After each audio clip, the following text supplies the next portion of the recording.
New Orleans. The first rock star. Little Richard was unusual.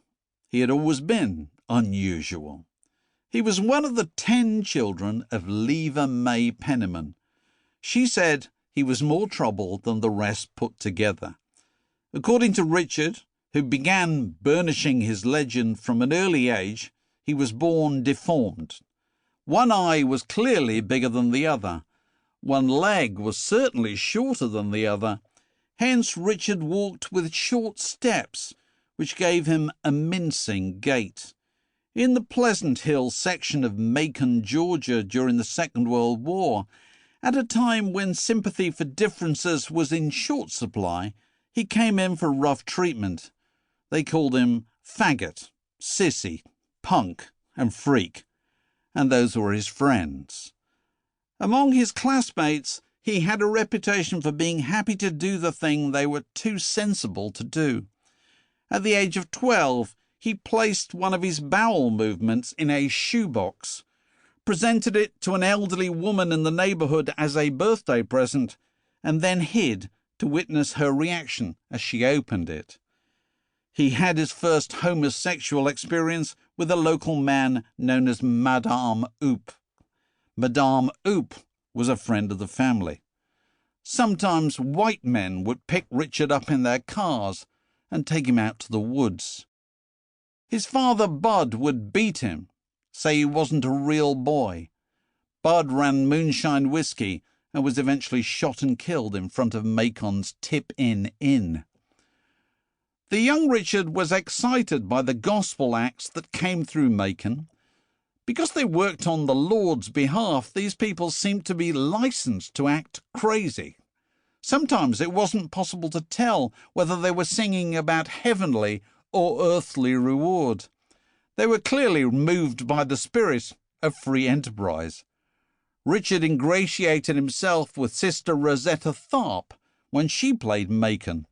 She allowed him to open her show and then crumpled $30 into his hand. This was a life-changing moment. In 1949, at the age of 17, Richard went on the road with a snake oil salesman. Like many features of Little Richard's early life, this is not a metaphor. This is the reality in which he was raised. He performed with Dr. Nobilio, who carried with him the devil's child, allegedly a dead baby with the feet of a bird. He joined the minstrel show of Sugarfoot Sam from Alabama, who introduced him as Princess Lavon. He performed in a dress. As a teenager, Richard had a job washing dishes in the diner in Macon's Greyhound bus station. Interesting trade would pass through, particularly in the nighttime hours. This is how he met a 15-year-old from South Carolina called S.Q. Reeder, who styled himself Escarita, sported a pompadour so high there was snow on the top, and was camp enough to make Richard seem like a longshoreman. Richard took him home and copied the hairdo and his hammering right hand on the piano. In fact, Richard, who was to spend the rest of his life complaining that other people had stolen his style, picked up something from almost everybody he encountered. He played in the band of Billy Wright, who piled his hair up high and impressed upon him the value of a makeup range called Pancake 31. He observed a mountainous woman called Clara Hudman, who performed in shimmering raiment and went by the name of the Georgia Peach.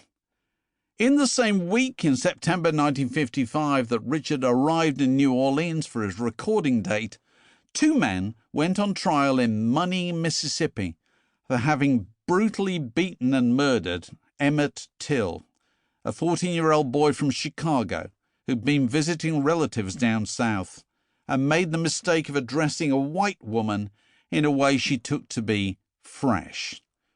The only reason there was a trial was because his mother had insisted his appallingly damaged body be flown back north and displayed in an open coffin.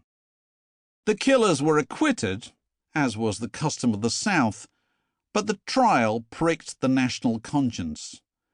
Even in the rest of the country, which didn't have the same history.